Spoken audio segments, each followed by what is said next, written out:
Joining me now for more on the U.S. relationship with Pakistan is Bilawal Bhutto Zardari. He is the chair of the Pakistan People's Party, the PPP. He is also the son of former Pakistani Prime Minister Benazir Bhutto and President Asif Ali Zardari. Thank you very much, Bilawal. It's good to see you here. First of all, what really crossed my mind in seeing what has happened to Dr. Afridi is your mother, whom I knew and who was widely respected here in the United States. I recall her speech to a joint session of Congress. Your mother was killed by Al-Qaeda, according to the UN Commission report. How do you feel when someone who helped track down Osama bin Laden is put in jail for 33 years? Unfortunately, Andrea, that anyone collaborating with foreign intelligence, even of a friendly country, anywhere in the world, that's a crime.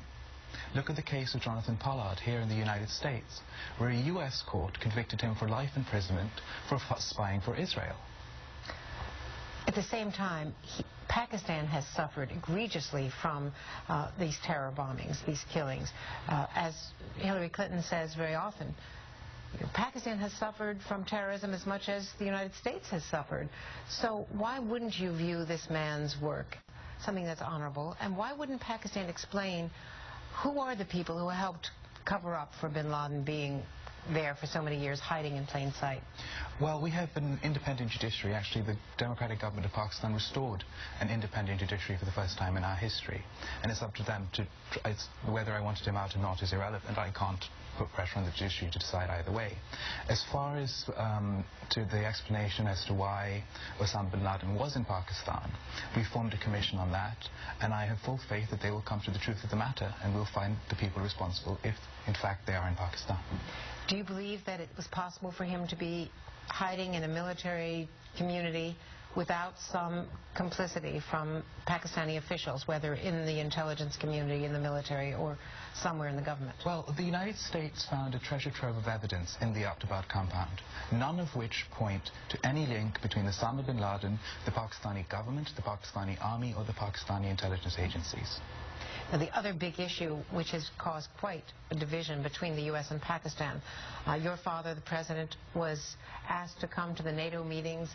At the same time, it was expected that there would be an agreement there on reopening the supply lines to and from Afghanistan, critical military supply lines.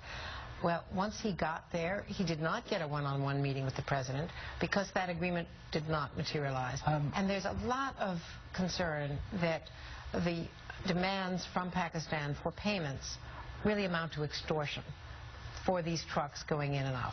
Well, my father received an unconditional invitation to the NATO summit, and he attended. The relationship between Pakistan and the United States has deteriorated over the last year. We've weathered a series of crises, from the Raymond Davis fiasco, where a CIA agent shot and killed 2 Pakistani innocent civilians in the back in the streets of Lahore, to the Abbottabad incident, to this raid by NATO that killed 24 innocent Pakistani soldiers and did not result in an apology. However, both countries are working together, and I'm hopeful that they will resolve their differences because we have a common goal and we can only achieve it together.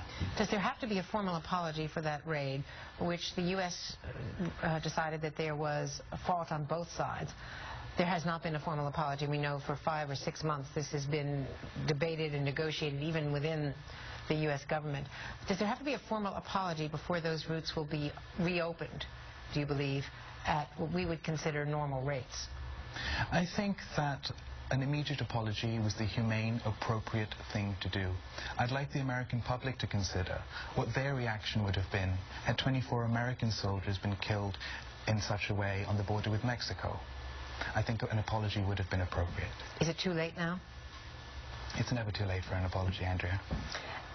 Can you understand why the U.S. government would be angry, though, with these supply lines so important to both our war in Afghanistan and our ability, frankly, to get our supplies out of Afghanistan? How angry the U.S. would be after all of the aid to Pakistan over the years to have this demand from your country for us to pay so much? We don't measure our soldiers' blood in aid. I understand why America is angry, and therefore I would urge them to please apologize for the loss of lives their action caused on the border with Pakistan. There was another drone attack today.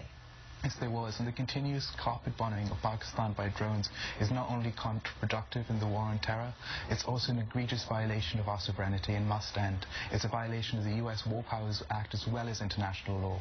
And America was supposed to be that city on a hill setting an example to the world, and I do hope it returns to that status soon.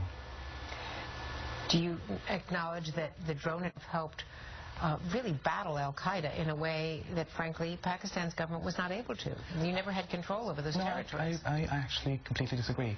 The drone attacks have not caught any big boys. They've been counterproductive with the amount of civilian casualties that they've had. And you can ask your own military, they admit, barring Osama bin Laden, Pakistan, when provided actionable intelligence, has caught, captured or killed more al-Qaeda operatives than any other nation on earth. Well, it is very, very nice to meet you, and again, we thought highly of your mother, and of course there's a lot of respect for what you've been trying to do in Pakistan on human rights, so thank you for being with us today. Thank you very much, Andrea. And